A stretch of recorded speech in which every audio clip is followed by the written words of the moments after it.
journalists myself. It's a world-class workforce, and I can assure them we'll do everything we possibly can to make sure they've got a bright future. John Cooper. Mr. Speaker, thank you. I welcome the Secretary of State to his place and thank you for his generous words about the work of Sir Alistair Jack previously in that role. Does, however, the Right Honourable Gentleman share my consternation this morning that two sanctioned Russian oligarchs now have a share in Harbour Energy, our largest producer of North Sea oil and gas? This seems incredible at this time, not least since the company which they are using to have this stake read letter. We, for our part, forced them to divest themselves of a broadband company because they were a threat to national security. Can we look again at this decision? Can I thank the honourable gentleman and welcome him to his place, and congratulations on winning his seat. Mr. Speaker, the Foreign Secretary is sitting 2 seats along from me. I'm sure he would have heard what he said. I'm sure it's a concern to everyone in the House, and we'll make sure that a written response is given to the honourable gentleman as soon as possible. Come to Shadow Secretary of State, John Mull. Mr. Speaker, thank you. The Rosebank oil field is going to provide more than £6 billion of investment in UK-based businesses. The Jackdaw oil field will cater for the energy needs of 1.4 million UK households. But this Labour government are jeopardising all that investment, energy and the jobs by dropping the UK government's opposition to the judicial review, which aims to block these vital energy projects. Can the Secretary of State seriously tell the 90,000 people whose jobs rely on oil and gas in Scotland that the future of this crucial industry is secure under Labour when it is his government's policy to oppose all new developments? Can I thank the Shadow Secretary of State, and can I firstly say to him that he should stop scaremongering with the 90,000 workforce in the North Sea. Oil and gas will be with us for decades to come. The Finch decision, of course, that he refers to was something that this government had to consider very carefully. The Secretary of State, my right honourable friend, has started a consultation on consenting, which will affect Jackdaw and indeed Rosebank that he's mentioned, and that should conclude within the next 6 months. John Mull. Mr. Speaker, question 8. For what number? Number 8. Number 8. With permission, Mr. Speaker, I will take questions 8 and 13 together. We will strengthen the Migration Advisory Committee and establish a framework for joint working with skills bodies across the UK, the Industrial Strategy Council and the Department for Work and Pensions. The needs of our economy are different across the regions and nations, and different sectors have different needs. Given that skills policy and employment support are devolved, we will work with the Scottish Government when designing workforce plans for different sectors. This will ensure our migration and skills policies work for every part of the UK. Mr. Speaker, the tourism and hospitality sectors right across my Argyll, Bute and South Lochaber constituency are desperate for people to come and work. But because of Brexit and end of freedom of movement, we have the jobs, but we do not have the people. The government know that Scotland needs people. So will the government now reaffirm Jackie Bailey's commitment and assurance to voters and now commit to facilitating the creation of a Scottish visa? Thank you, Mr. Speaker. We are committed to ensuring that there is effective Scottish representation on the Migration Advisory Council, and I look forward to working with the Home Office and engaging with sectors on ensuring that the immigration sector works for all parts of the UK. Kirsten Black. The skilled worker salary threshold and the skills list is simply not working. Will the Minister make sure that the skills occupation list is actually fit for purpose for Scotland, and will she make sure that that skills shortage occupation list works in order for our energy transition to work?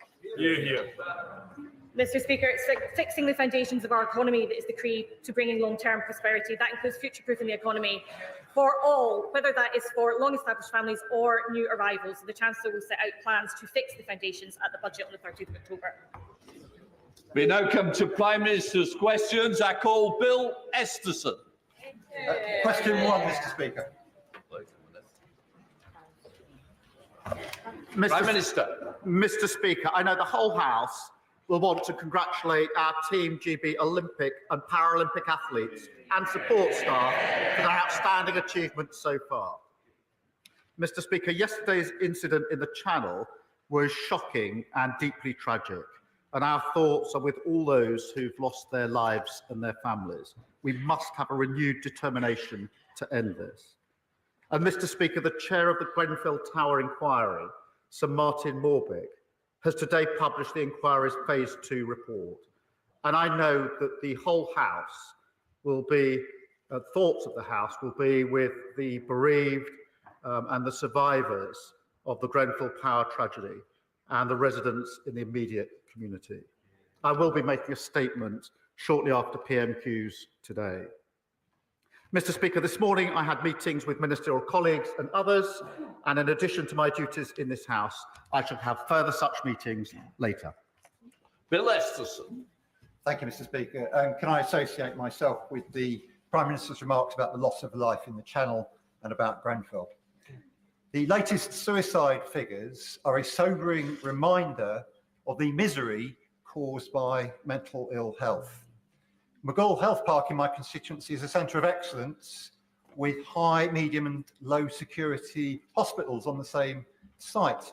The staff do an amazing job, but demand has gone through the roof, especially since the pandemic. Does my right honourable friend agree that it is essential that we have the same level of priority for mental health care and physical health care in this country?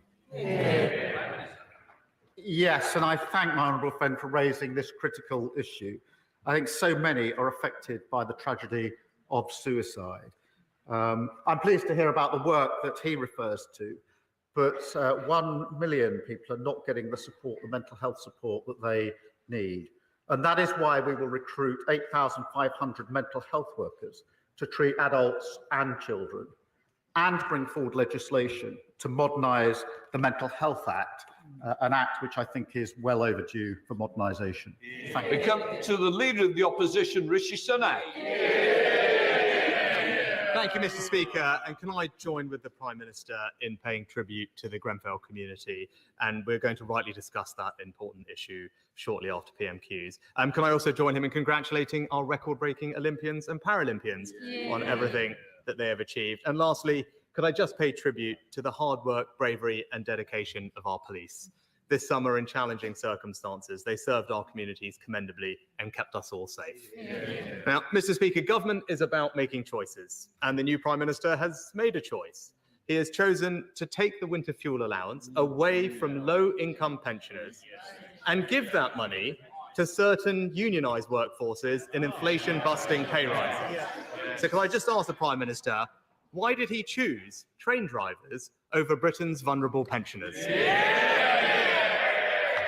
Mr. Speaker, this government was elected to clear up the mess left by the party opposition and to bring about the change that the country desperately needs. Our first job was to audit the books, and what we found was a £22 billion black hole. Well, it's no good them complaining. Richard Hughes, the chair of the OBR, was very clear. He described it as one of the largest overspends against forecasts outside of the pandemic. His words. So we've had to take tough decisions to stabilise the economy and repair the damage, including targeting winter fuel payments whilst protecting pensioners. 800,000 pensioners are not taking up pension credit. We intend to turn that around. We're going to align housing benefit and pension credit, something the previous government deferred year after year after year. And because of our commitment to the triple lock, pensions are projected to increase by over £1,000 in the next 5 years. Rishi Sunak. Well, Mr. Speaker, the Prime Minister also inherited inflation back at target, interest rates being cut, unemployment low, and indeed the fastest growing economy in the G7, Mr. Speaker. But that's not the point, because the Prime Minister now has to start taking responsibility for his own decision. And if, as he says, the public finances are a priority, it was his decision and his decision alone to award a train driver on £65,000 a pay rise of almost £10,000. And it was also his decision that a pensioner living on just £13,000 will have their winter fuel allowance removed. So can the Prime Minister explain to Britain's low-income pensioners why he has taken money away from them whilst at the same time given more money to highly paid train drivers? Well, Mr. Speaker, we spent the whole election with him trying to tell the country that everything was fine, and this is the result they got. A massive mandate on this side to change the country. And if he carries on pretending everything is fine for ordinary people across the country, they're going to be there for a very, very long time. And I remind him that we inherited absolute chaos from the party opposite. We lost an average of 3 million working days a year to strikes under his watch.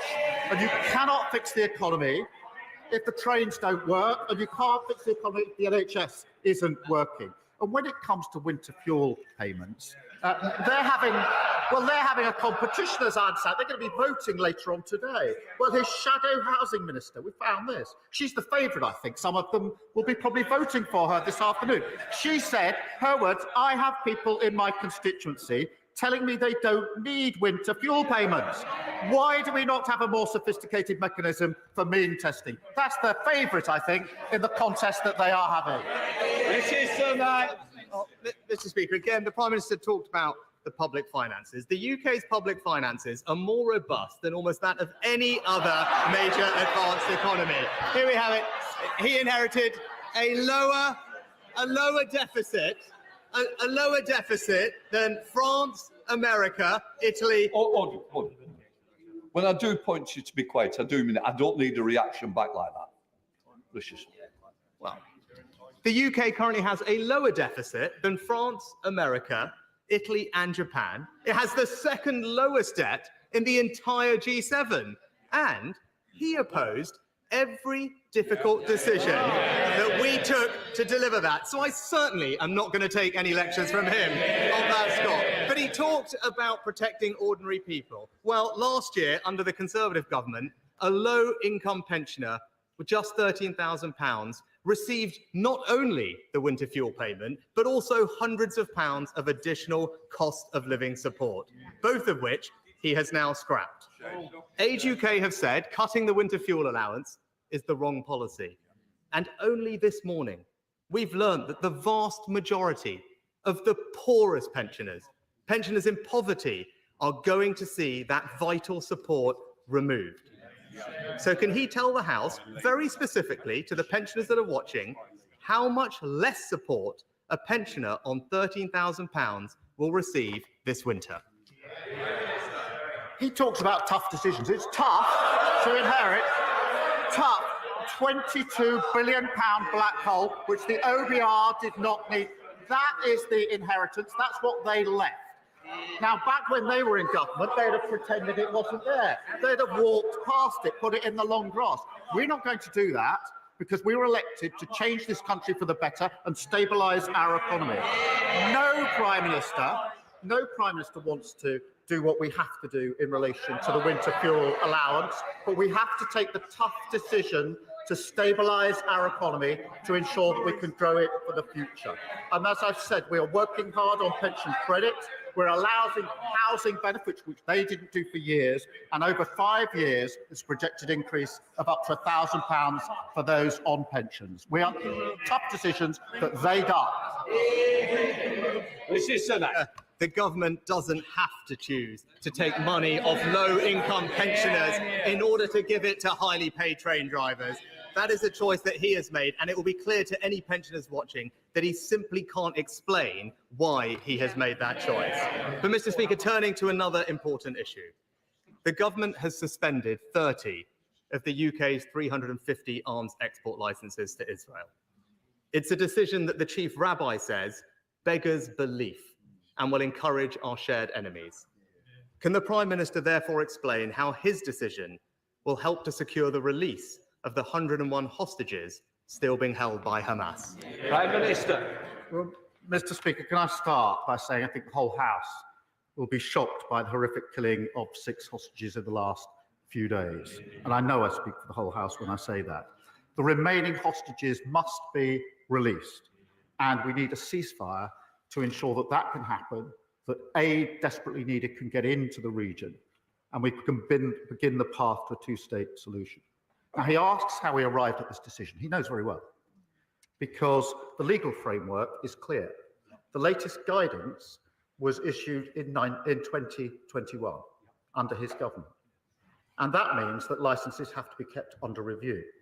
as they were by his government.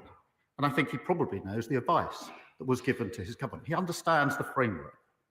We've carried out the review in the same way and come to a clear legal conclusion and shared that conclusion, the assessment, with Parliament.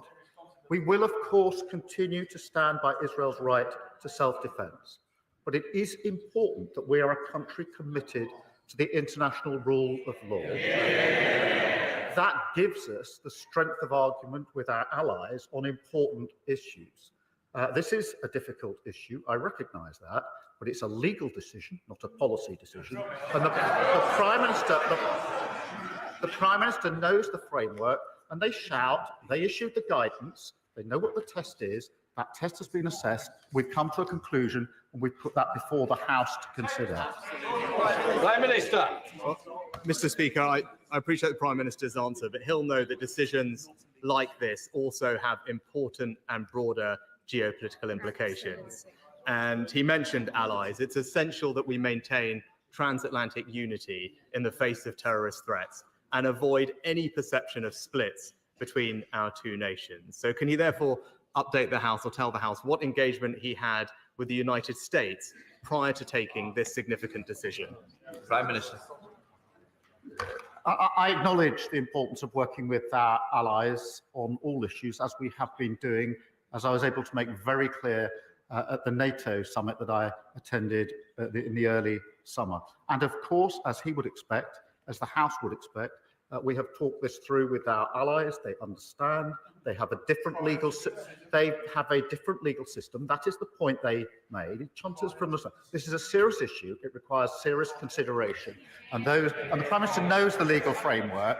He knows the legal framework very well. He also knows that applying that framework, the facts of that framework, and arriving at a decision does not permit me to simply then say I'm not going to implement the legal decision and conclusion that's been reached. I don't think he's really inviting me to do that. Mr. Speaker, not only do these decisions have geopolitical consequences, but they also have emotional ones too. And the Prime Minister took this action on the very same day as the funerals of Israeli hostages murdered by Hamas. It's something that the Board of Deputies described as a terrible, terrible message to be sending. And I hope the Prime Minister understands the hurt that has been caused, and can he take this opportunity to reassure Israel and the Jewish community that the United Kingdom and this House stands behind Israel and its right to self-defence. Prime Minister. Let me be very clear about that. I've said it before, I'll say it again. We absolutely recognise and support Israel's right to self-defence and have taken action in support of that right of self-defence. And I've made that repeatedly clear in all of my engagements with Israel across the region and with all of our allies. I absolutely stand by that. But in relation to licences, this isn't an Israel issue. It's the framework for all licences that have to be kept under review. It's the same test for all licences, as the Prime Minister knows. And having applied the law to the facts and come to a legal conclusion, I don't think the Prime Minister is really inviting me to put that to one side. We have to, the Leader of the Opposition. This is a serious issue. We either comply with international law or we don't. And we only have strength in our arguments because we comply with international law. I appreciate the party opposite didn't think that international law mattered, and that's why we got into the pickle that we did. Lord Hatton. Mr. Speaker, I welcome the Home Office's decision to close the Bibby Stockholm barge in my constituency. We all know this barge is a gimmick. First, it arrived late. Second, it cost the taxpayer a fortune. Third, it was laden with fire and disease risks. And fourth, it likely contributed to the death of a 27-year-old asylum seeker on board. So can the Prime Minister reassure my constituents that this unworkable gimmick and similar unworkable gimmicks will be closed down as we clear up the mess from the party opposite? I thank my honourable friend for the question. Unlike the party opposite, we won't waste money on gimmicks. And that's why within days, we ended the Rwanda scheme, we announced the launch of the Border Security Force, and we're preparing legislation to introduce counter-terrorism powers to tackle gangs. And in the first 2 months, we've removed more than 400 people on planes who had no right to be here. Compare that with the 4 volunteers sent to Rwanda that cost £700 million. This is a government of service, not a government of gimmicks. Here comes the leader of the Liberal Democrats, Trev Davey. Thank you, Mr. Speaker. Can I echo the Prime Minister's words about the terrible tragedy at Grenfell, welcome the inquiry and look forward to the statement we'll discuss shortly. Mr. Speaker, for the last 18 years, Norman has been a full-time carer for his wife, Ros, who has MS and Alzheimer's disease. Earlier this year, he was forced to go back to work to earn the extra money for the cost of caring for his wife. As their income is just a few £100s above the limit for pension credit, they're set to lose their winter fuel allowance unless the Prime Minister listens to these benches and others and changes this plan. So if he doesn't, what advice does the Prime Minister have to Norman and Ros and millions of struggling pensioners as they face rising heating bills this winter? Prime Minister. I thank the honourable member for raising that important question. I know how much he, both politically and personally, has championed carers. We have taken a difficult decision, and I'm not pretending it's not a difficult decision. Of course it's a difficult decision, because we have to stabilise the economy. We have to stabilise the economy. We went through, the first thing the Chancellor did was an audit. She found £22 billion worth of unfunded spending commitments. We can't walk past that. We can't pretend it doesn't exist. That's what the last government did. Have to take tough decisions. We will put all the support in that we can. Obviously talk to the learned gentleman about this, but we have to take the tough decisions in relation to this. They walked away from those decisions. That's what got us into the mess in the first place. You can't grow your economy, you can't fix your economy unless you stabilise it first. And David. Can I say to the Prime Minister, we recognise the appalling financial problems left to him by the last Conservative government, but can I say no one understands the difficult decisions you need to take to balance the books as unpaid family carers like Norman. So many millions of pensioners have struggled over recent years thanks to the last government. The number of pensioners who can't afford to heat their homes has doubled since 2019. So will the Prime Minister support our campaign for more urgent action to invest in insulation and renewables so we can help pensioners and all families make it cheaper to heat their homes every winter? Yes, of course. And I remind him that there are 800,000 pensioners who are not claiming pension credit, which of course then deals with the winter payment allowance. And so that's why we are taking so much care to ensure that we can get them onto pension credit. Again, aligning housing benefit with pension credit, something they left undone for years, will make a massive difference. And of course, the triple lock, which over 5 years will mean pensions are expected to rise by up to £1,000. Yasmin Qureshi. Thank you, Mr. Speaker. 4 years ago, the previous government ordered a review into the hormone pregnancy test drug Primidose and found that the drug had caused avoidable harm. Primidose was given to women in the 1960s and the 70s and resulted in many babies being born with severe disabilities. For the last 12 years, I have stood in this Parliament and pleaded with the last government repeatedly to do the right thing. So I ask the Prime Minister today, will he commit to take a fresh approach to this issue, and will he meet with me and the campaigner Marie Lyon to discuss how we can give closure to the families who have been denied justice for the last 50 years? Well, I thank her for that question and for her work on the APPG. I am sympathetic to the families who believe their children suffered from these tests and committed to reviewing any new evidence which comes to light. Mr. Speaker, at the moment, the Health Department is reviewing a publication from Professor Danielson, and we'll follow the results of that review. And I'm happy to ensure that the Health Minister does meet her to discuss this further. Gavin Robinson. Very much, Mr. Speaker. Can I thank the Prime Minister for visiting Northern Ireland within the last fortnight? and particularly for the time he spent with injured officers of the police service of Northern Ireland. He will know of their courage, but he will also know of the dogged determination of our Chief Constable, John Boucher, in his desire to see adequate resourcing for his officers who not only stand for law and order in Northern Ireland, but stand in the face of racism, of violence, and of an ongoing national security threat from dissident Republicans. So can I therefore ask him to earnestly and urgently engage in a discussion about uplifting the national security grant afforded to the Police Service of Northern Ireland and ensure that the PSNI can face the challenges that we need them to face head on? Well, I thank him for that question, and it was important for me to go to Belfast to meet the injured officers and to say simply thank you for what they are doing, and of course the impact it has on their families. I do recognise the difficult financial position the PSNI faces, and the Chief Constable and I have spoken about this on more than one occasion, as you would expect. I mean, predominantly, it's for the Justice Minister and the Executive to set the PSNI's budget, and an operational matter for the Chief Constable in relation to how he allocates that. But I have been talking to him about what further support might be possible, because I do realise just how important it is to him and to the PSNI and to Northern Ireland more generally. Emma Foodie. Thank you, Mr. Speaker. Last week, ticket-selling websites like Ticketmaster left millions of Oasis fans furious. But worse still came minutes later when tickets started to be relisted online for thousands of pounds. This profiteering at fans' expense is not a one-off. The cooperative party's campaigning for a new licensing body with real teeth to tackle this online touting.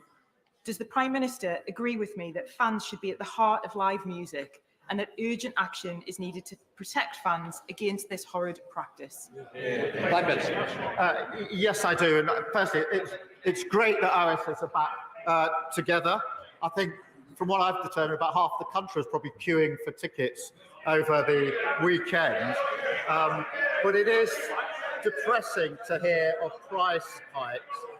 I'm committed to putting fans at the heart of music and end extortionate price resales, and we're starting a consultation to work out how best we can do this. Harry Cross. Mr. Speaker, Offshore Energies UK reports that the government's proposed windfall tax increases will cost our economy £13 billion, risk 35,000 jobs, and see investment in the North Sea slashed from 14.1 billion to just 2.3 billion by 2029. It also suggests that there's going to be a £12 billion cost in tax revenues. How does this proposal chime with the Prime Minister's goal of economic growth? And will he reverse this tax increase, which industry leaders are calling economic suicide for the oil and gas sector? Mr. Speaker, we're committed to the transition that is necessary in relation to energy to renewables, which will lead to cheaper energy, energy independence, and the jobs of the future. But let me be clear, oil and gas will play its part for many years to come, and that's why I've been really clear about the support that we have for oil and gas. And I'm sure she and others will want to celebrate the fact that just this week, Contracts for Difference secured a record 131 new clean energy projects, enough to power 11 million homes, and that is the jobs of the future. Thank you, Mr. Speaker. The Prime Minister will remember visiting my constituency in June, where we toured Germany Beck, a fantastic development of 600 new homes. But because of Tory dither and delay, it took the best part of a decade for that site to get through planning. You can grumble all you want, but my families are paying the price for their mistakes. Can the Prime Minister reassure me that this government will speed up the planning process so we can get more homes built, and will one of his ministers meet with me to discuss the housing crisis in York? Yes, I remember that visit well, and was struck by the delays in planning because the system was broken by the previous government. We will deliver 1.5 million new homes, Mr. Speaker, drive economic growth, and fulfil the dream of home ownership, shattered for 14 years under the former government. And that means changing the planning rules, a tough decision they were not prepared to make that happen and to grow our economy. Thank you. Mr. Carmichael. Thank you, Mr. Speaker. Last month, SSE, the operators of the new Viking Energy wind farm in Shetland, were paid £2 million in order not to generate any electricity from it. Is there not something badly wrong with an energy market that pays big corporates not to produce electricity, while the people living amongst the turbines endure some of the highest levels of fuel poverty in the country? So will the Prime Minister and the Government now look seriously at the idea of an islands tariff, so that islands communities such as those represented by me and by his honourable friend from the Helen and the Near may see some genuine benefit for the community from hosting renewable energy developments such as this? Well, I thank the honourable gentleman for raising this issue, which is obviously a considerable concern to him and his constituents. The National Grid, as he knows, does balance the grid by occasionally requesting some generators to stop when there's not enough capacity on the network. That's not good enough. That's not acceptable for the reasons set out in his question. It's a problem that wasn't fixed over the last 14 years, but a problem we are determined to fix as we go forward. And I will make sure that a relevant minister speaks to him about the particular issue in his constituency. Dr. Peter Prinsley. Mr. Speaker, thank you. As a surgeon from East Anglia, I welcome the measures the new government has taken to fulfil its mission to fix the NHS. In my constituency of Bury St Edmunds and Stowmarket, the West Suffolk Hospital is badly affected by RAC, just like the James Paget Hospital in Norfolk, where I've worked for nearly 30 years. Does the Prime Minister agree with me that the RAC hospitals must be priorities as the new government undertakes its review of the new hospital programme? I thank him for his question, and also he brings huge expertise to this area. We have to reset the new hospital programme and put it on a sustainable footing. The last government promised 40 new hospitals. The problem is there weren't 40, they weren't new, and some of them weren't even hospitals. Hospitals with RAC will, of course, including West Suffolk Hospital, must be a priority. So we're reviewing the programme, and the Secretary of State will update Parliament as soon as possible. After 14 miserable years of the worst Tory government in modern times, the best this Prime Minister can offer the British people is things can only get worse. Well, for him and his calamitous opinion ratings, that's probably true. But why does he think he has such an unprecedented fall in his popularity? Is it his attacks on the pensioners? Is it leaving children in poverty? Is it the re-emergence of Labour cronyism? Or is it because his austerity is even worse than the Conservative variety? I remember when they used to sit here. It's a long way up, and there's very few of them, so I don't think we need lectures on popularity. Yes, MP. Thank you, Mr. Speaker. I welcome this week's news on the changes that government plans around Ofsted, including the removal of single word judgments.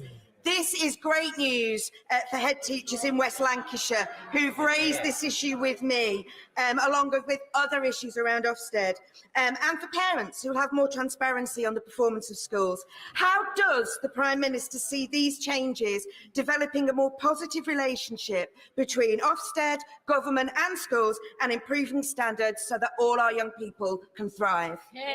Prime Minister.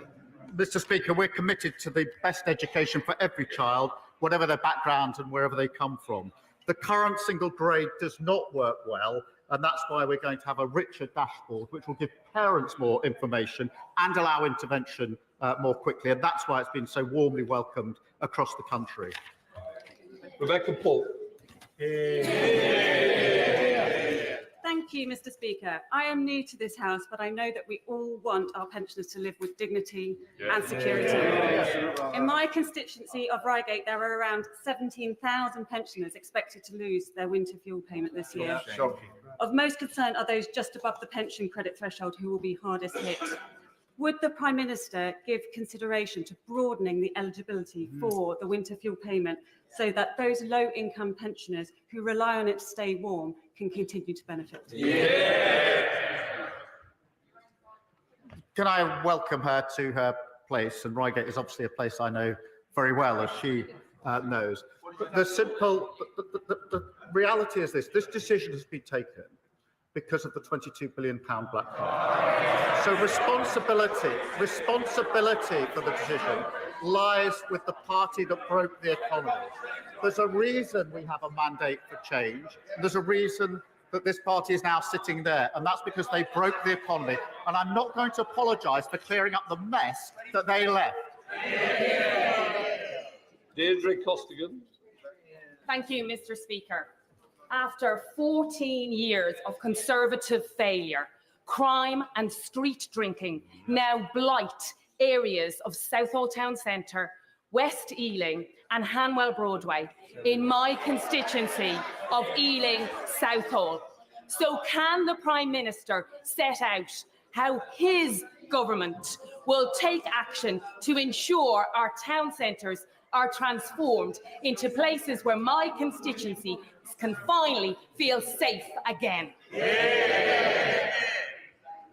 Thank you. This is an important issue, Mr. Speaker, and I've heard too many people say that antisocial behaviour is some sort of low-level issue. It really impacts lives across the country. We have to tackle it, and that's why we will put more police on the streets. We will have more effective powers to deal with antisocial behaviour, and we'll introduce Young Futures programmes to divert young people who are getting into trouble. Sir Ashley Fox. Question number 14, Mr. Speaker. Thank you. The Schools Minister will be happy to visit his constituency. Sir Ashley Fox. I thank the Prime Minister for his answer. Haygrove School is one of the top performing schools in Somerset.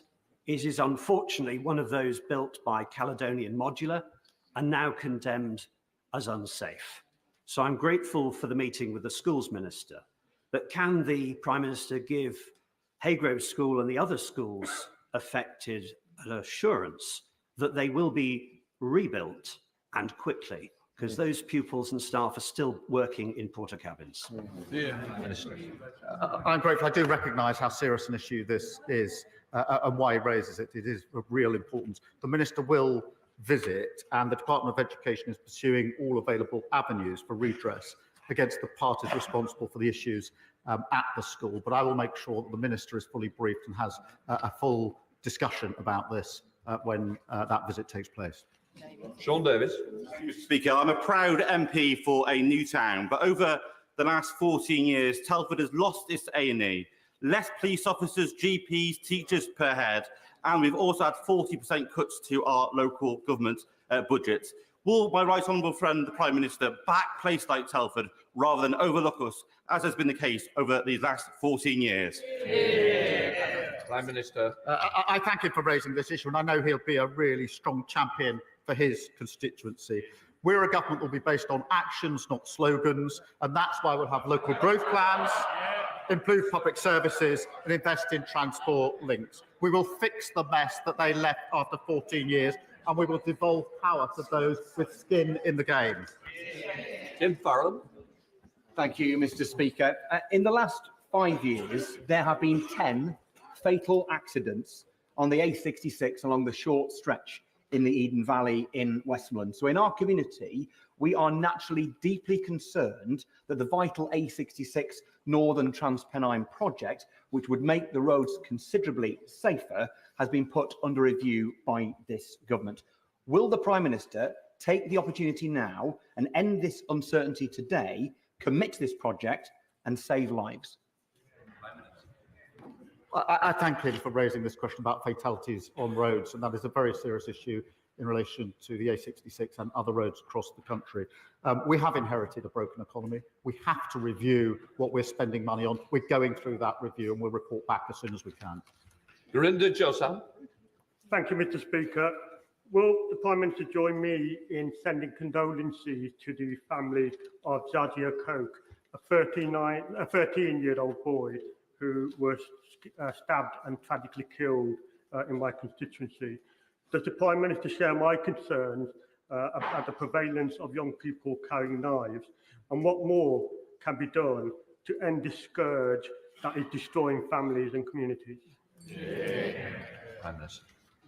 Mr. Speaker, I'm sure I speak for the whole House in saying our thoughts are with Jazia's family at this difficult time. This is tragic, it is senseless, and at the age just absolutely makes one shudder.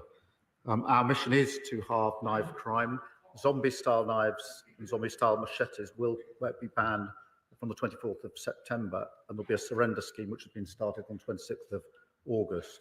And we are doing a rapid review on sale, online sale of knives, which is often a problem in these cases. So we will pursue that with determination, and I invite everybody across the House, in light of this and so many other tragic cases, to join with us on that mission. Final question, Karen Bradley. Thank you. Thank you very much, Mr. Speaker. Those of us from Staffordshire Moorlands are immensely proud of our beautiful area and unique identity. So can the Prime Minister guarantee that we will not be forced into a devolution deal or local government reorganisation against our will? I think it's very important that local people have a say, but it's equally important that we do devolve to those who have skin in the game. And one of the ways in which we can restart our economy is making sure that those with skin in the game take the decisions that are relevant to them and their area. That completes Prime Minister's questions. I'll let those who are leaving the chamber leave quickly before we start the statement.